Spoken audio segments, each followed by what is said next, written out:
Welcome aboard. I'm Captain Jake, and we're back with another Tabletop Tuesday. I'm going to leave the survey up, but I'm running a survey to decide whether I should make a computer game less often, so that I can get to more of tabletop games. And so far, for those that have voted, we are definitely moving Gettysburg and Waterloo to every other week. So this coming week, we will hopefully have 2 tabletop games. The first one here will be an unboxing. Before I get into that, I'd like to welcome everybody in. Hopefully you're having a great week. You'll notice I got a black mat here. I decided that instead of what I was using, I would just use a black mat. Now, the black mat here is actually the map, the neoprene map for Pickett's Charge by Worthington Games. So, but it works out perfectly. It's a little stickier, and we'll see how this works out. So, here's the unboxing. The first thing that you will notice is I got no plastic on it. And there's a reason for that.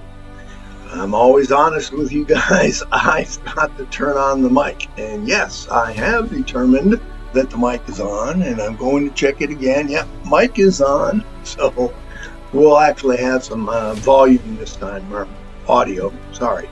So, the game that we're going to open up today and take a look at has been looked at by numerous YouTubers, I'm sure, throughout the course of last few years, maybe more than the last few years. But this is my unboxing. So, it's Atlantic Sentinels, North Atlantic Convoy Escort 1942 to 1943. It's a solitaire naval game by Gregory M. Smith. And the game is put out by Compass Games, a New Direction game. And nothing really super special about it, but just a little history. Once I saw this game, I had to have it. And there's a reason for that. Convoys and convoy escorts are part of my history, shall we say. No, I'm not old enough to have been in World War II, but my undergraduate degree is from the United States Merchant Marine Academy, Kings Point, New York. We have a long, proud history of serving in our wars, and unfortunately, 142 of my alumni were serving aboard various merchant ships during the Second World War and lost their lives. If you want to look up some horrific stats, look up the stats of how many merchant sailors were lost and who had the highest loss rate. You will find out that it was the merchant seamen. Nothing quite like being in a convoy, whether it's PQ-17, famous one, that got slaughtered, or just one that made it across without. You went into the med, you had the load, you were on ammo ships. One guy, I recall, there's a great book out that discusses, you can get it on Amazon. I wish I'd looked it up and remember the name, but it's a book about all the alumni of Kings Point, as it's known, the United States Merchant Marine Academy, that lost their lives. One guy, I think he was in, could be Rome at the time. He was in a Mediterranean port. It could have been Egypt. I think it was Egypt now that I think about it. And they were unloading, and he went ashore to do something. And the Luftwaffe came over and bombed and hit the ship. The ship was an ammo ship. And bomb hits an ammo ship, it all went up. And the sad thing is that they also bombed the town, and he lost his life that day. But it's a great book. So I did go up and look this up. So the video got cut. The Comprehensive History in Peace and War, the History of the United States Merchant Marine Academy at Kings Point, by Jeffrey and Chloe Klein. Jeffrey's last name is Clinkshank.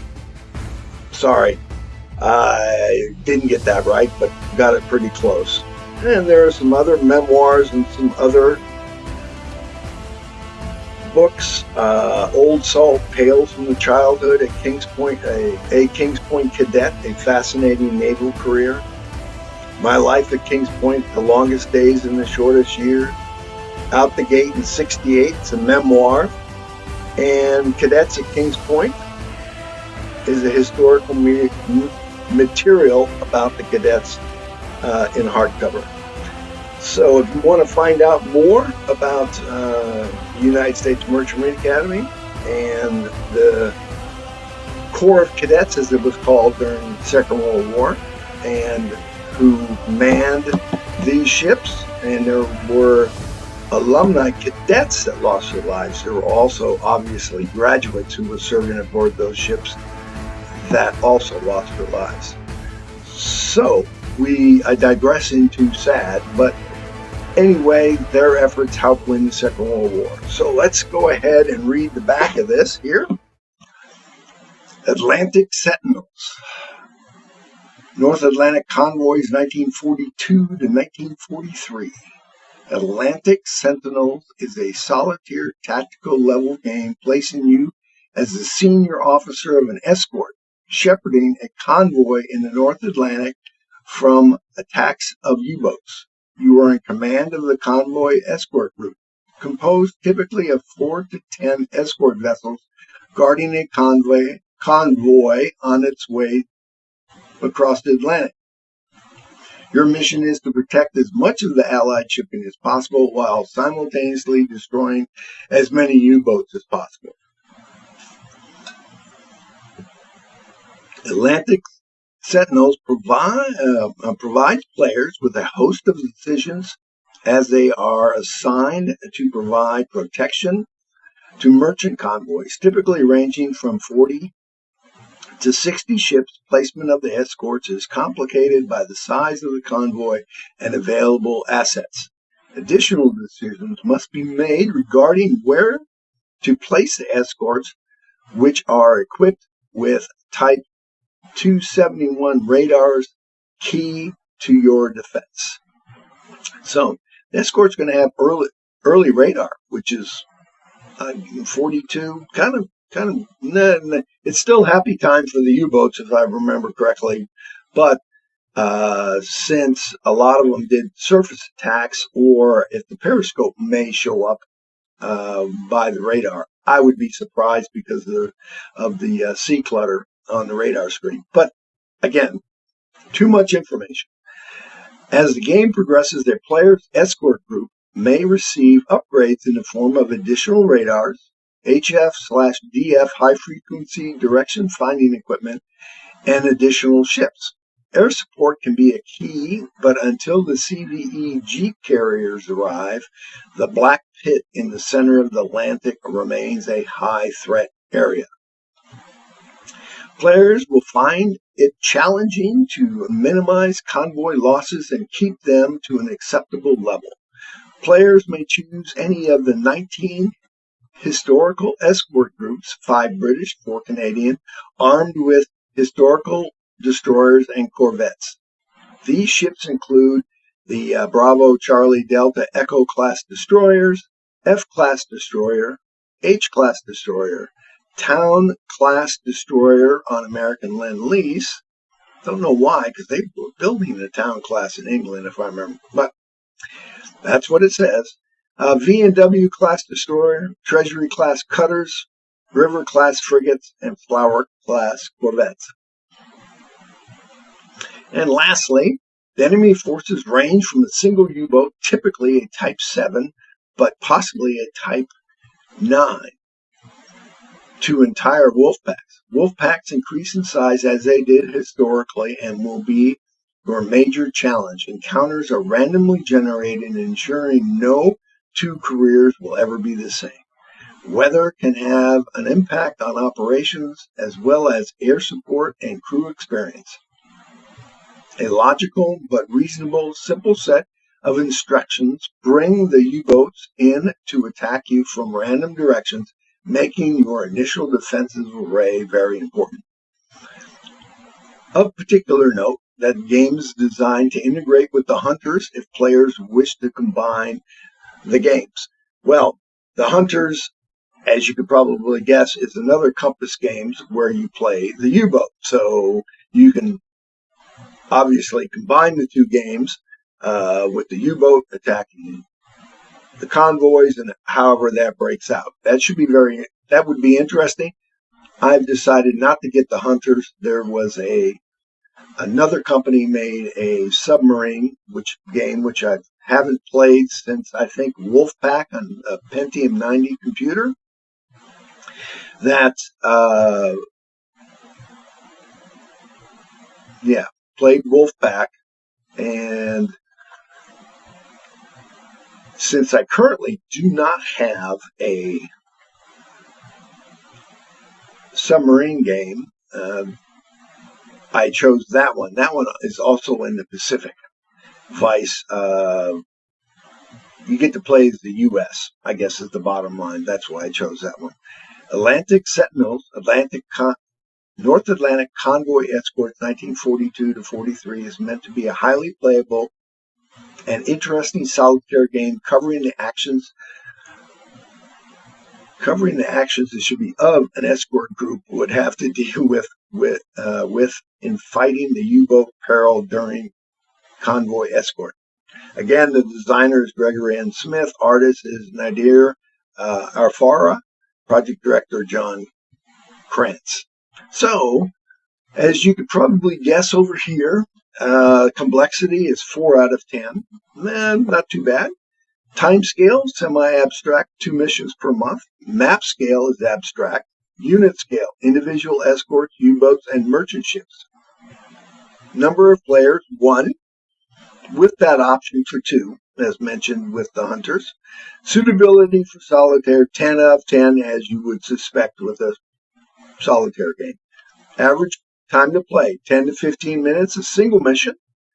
6 to 8 hours of full career. Recommended age 18 plus. Okay, our components that we're going to find in here is 1 full color sheet of 9 to 16th inch counters, which I know they're not clipped, and I will be clipping them before I play this game, which is probably going to be a little while. This one will probably be the next one I bring to the table, but I also have the Crusaders one, so that is a one game and move on to the next one. This is the career.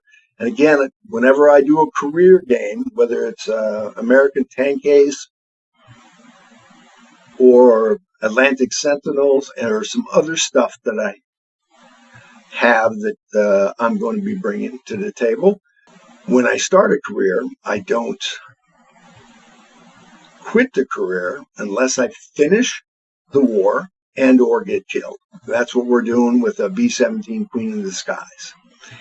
So 1 rule book with designer notes, 5 player aid cards, 2-sided, 2 player aid cards, 1-sided, 1 convoy log sheet pad, 2-sided, 1 escort group display mat, 1 operational group North Atlantic, 1 tactical display double-sided and large for large and small convoys, 11 sequence of playing cards, 2 6-sided dice, 2 10-sided die, and 1 20-sided die. Wow. 1 game box and lid. Well, here's our game box. So we're going to turn this bad boy over, and I'm still having to take a little water after I talk for a while.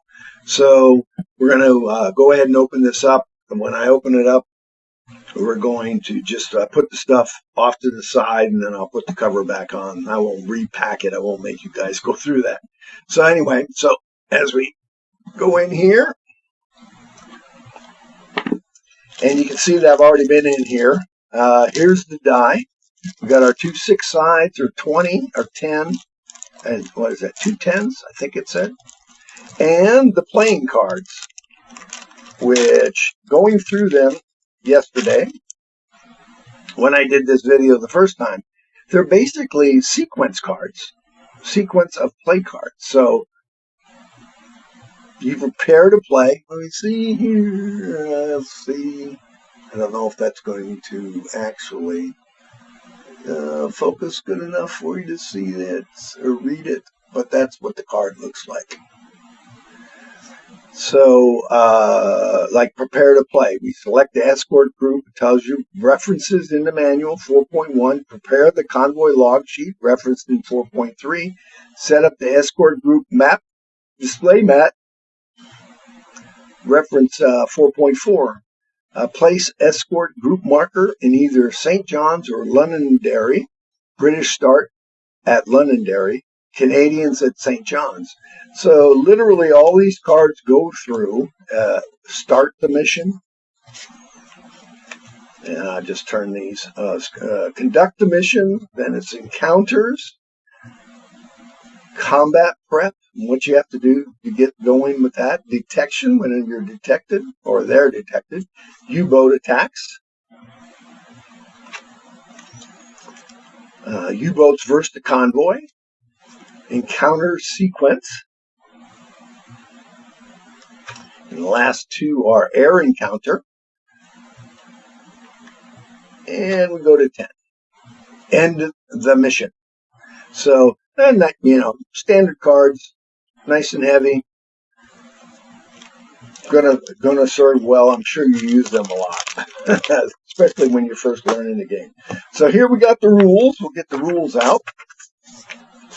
And I already know on the back here we have the Atlantic Sentinel official errata and clarifications as of July 13th, 2024. I'll also go out to Compass Games and just, that one's not showing up too good because it's solid white, but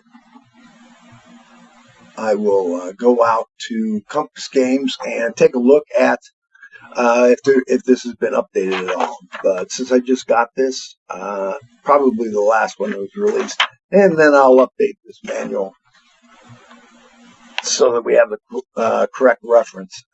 Standard manual or rules of play, I guess, or manual. It's glossy. Gives you a general overview, and there's like only 10, I think it was 10 pages. Let me look here. What was it yesterday? Because we had optional rules and U-boat damage and example of play, which we'll work through the example of the play just so that we can get. I always run the example of play because they're willing to put the time in to put this in, so I'm willing to put the time in to run this. I did that with B17. I'll do it with all games that have examples sequence of play. Let's see. So we end up with random events, and let's see here, and then optional rules, and we got historical convoy identifications. Hopefully you can see that well. These are the actual historical ones that they talked about. And green cruise, limited depth charges. So, like February of 1942, you had 3 convoys, ON-64, ON-71. Well, that may be 2 in itself.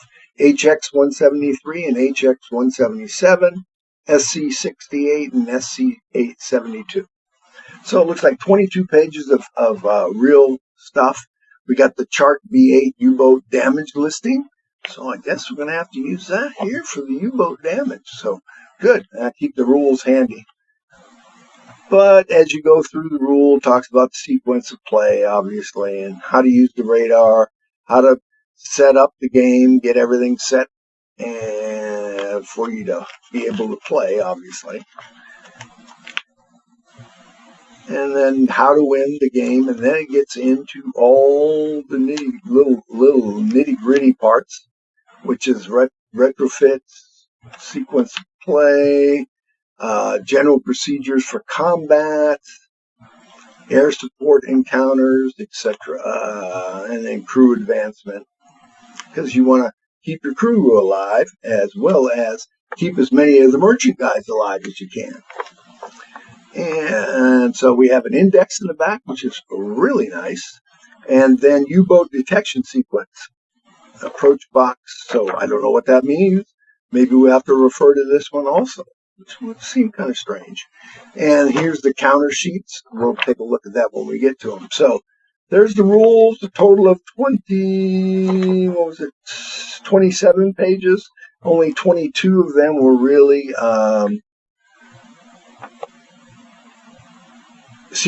normal sequence of play, as opposed to historical scenario 2. So there you go, which is Convoy ON 154. So let's see, ON. I'm looking for the ON 154 if it's actually on this list here, which I don't see. Okay, so anyway, got about 22 pages for the rules, and then the designer notes and other information at the back. So that's it. Nicely made, heavy. Is it stapled? Yeah, stapled together. So there you go. Back in my day, the rules were, flimsy pieces of paper and stuff. But that was a long time ago. And here we got let's see if I can get that on. I won't be able to get it all in. Oh, let's see if we can turn it. There we go. But you can see this is the log sheet.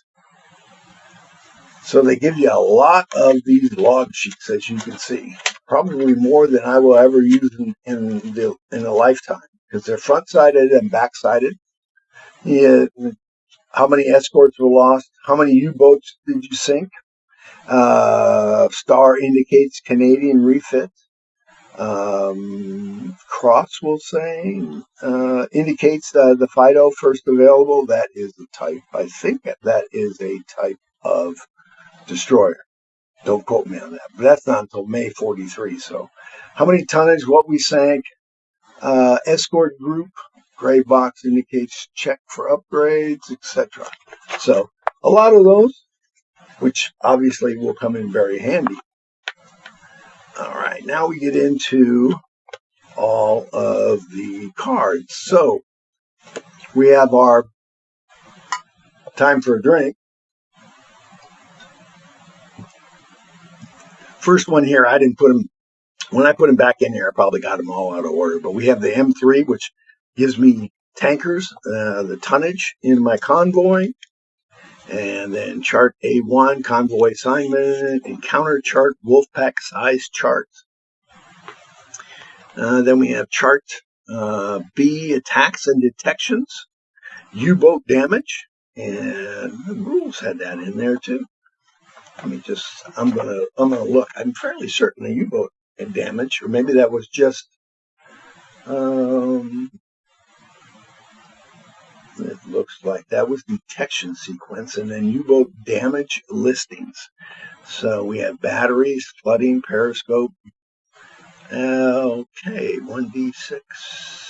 I think did they change that? Because U-boat damage here would be, this is batteries. So if we look at batteries for the one in the back here, and since you can't see it, looks like 1d1 batteries, 1 to 4 is repaired and non-repairable. So this tells me what got damaged. This tells me you have to roll to find out how long it's damaged, if repairable. All right, we flip to the other side. We got random events, which is optional. We got optional variable U-boat quality. We will be using this.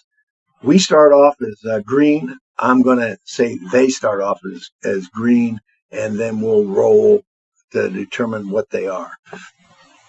Evasive maneuvers, which we may use also. We'll see, because that's got the escorts. And then we have the chart A4, retrofit upgrade air support phase. Quite a bit of that. Then over here we got the weather, aircraft encounter, U-boat targeting. So another one. ONS 154. This must be one of the historical ones. So, because that was listed as historical. So there you go. Interesting. And then on this back side, we have ON113, which must have been the other historical one that they put in. And let's see. Next here, we got small freighters, M1 table. So there will be some table flipping. On that note, one of the games that I haven't unboxed yet, that I will be running an unbox here at some point, has a lot of this. And the review I saw on it before I bought it, and this probably made me want to buy it, is that the reviewer basically threw it in the trash. That's where he said it needs to be. Well, if he wouldn't like B-17 Queen of the Skies, he probably doesn't play Atlantic Sentinels, because you got a lot of recording, a lot of chart flipping. That's just the way it is.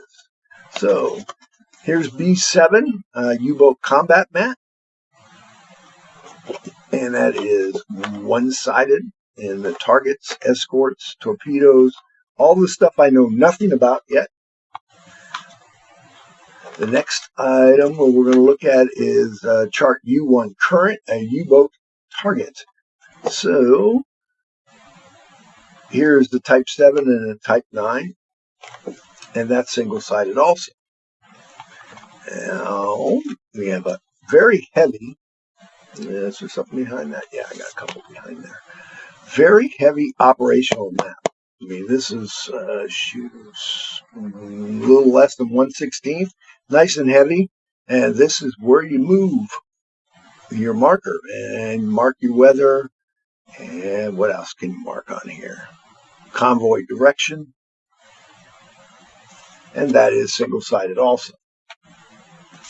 Next we have the approach. That's not what it is. You have to open this one up. This is for different convoys, I do believe. Chart T-1A, tactical display. So I guess it's where they come in, how the U-boats can move. And then tactical display chart T-B. Oh, T-1B. All right. So that is double-sided, obviously, and gets folded over. Now, next here we have our another nice, thick, heavy escort group mat. E1, and we have the ships, destroyers, frigates, cutters, corvettes. Is that single-sided? Yes, just single-sided, current combat cycle. And we get to move things around. They say it only takes 10 to 15 minutes to play, so we will see when we get to it. We have to finish up B-17 Queen of the Skies first, or die. We're either going to get 25 missions or we will die. Here, I will be taking these counters out, and you can see, and I'm going to have to look in post-production to see if you can actually see these or not when I hold them up. Because my camera is really quick automatically focusing, and isn't super high res, but high enough res that you should be able to see these. We should be able to see when we're playing. And if I move my hand too fast, you get a little ghosting. So we got, what is that? Trained, untrained, elite, U-boats, an FW-200. We got ASW Air over here, which direction the convoy is going. We got two going that way. And we flip it over, and we got two going other arrows going the opposite direction. 2, 4. Don't know what any of these do. What we will be doing is we'll be punching them out here. We'll leave them out of the box when I put the box back together, and we'll be clipping these.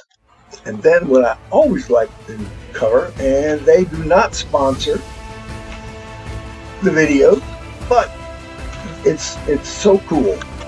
And I say it's so cool because